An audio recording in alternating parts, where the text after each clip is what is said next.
Nice White Parents is made by Serial Productions and brought to you by The New York Times.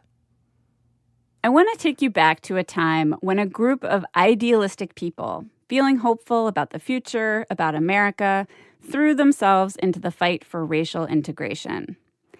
It was 1963, and New York City was planning to build a new school right next to a housing project where the students would be almost entirely Black and Puerto Rican.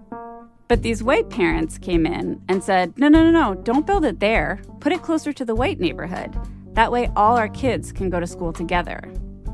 They were dogged, these white parents, lobbying the city at meetings, writing letters, saying don't build it there. It will inevitably be a segregated school.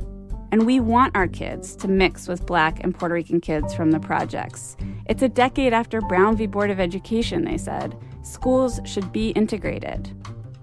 There's an archive filled with letters where the parents wrote things like, we don't want our white children to be part of some, quote, small, white, middle-income clique. The Board of Education agreed, changed the entire plan, and located the building where the white parents wanted it. A few years later, the school finally opened.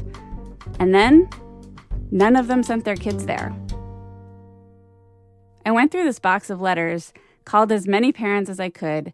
Not a single person actually sent their kid to the school. Not one. What happened?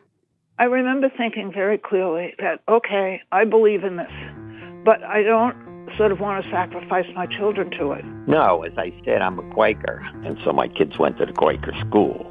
But you were a Quaker when you wrote this letter, asking for an integrated community. I believed in it, but...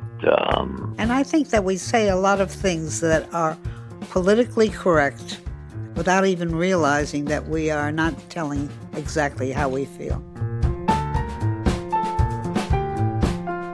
For years, I've been looking for an answer to the question, why don't public schools work better? What is getting in the way of giving each child an equal opportunity, an equal education? But now, I think I've been looking in the wrong places for what's broken in our schools. I think you can't understand what's broken if you don't look here at one of the most powerful forces shaping public education, white parents. From Serial Productions, it's Nice White Parents, a new show about the 60-year relationship between white parents and the public school down the block.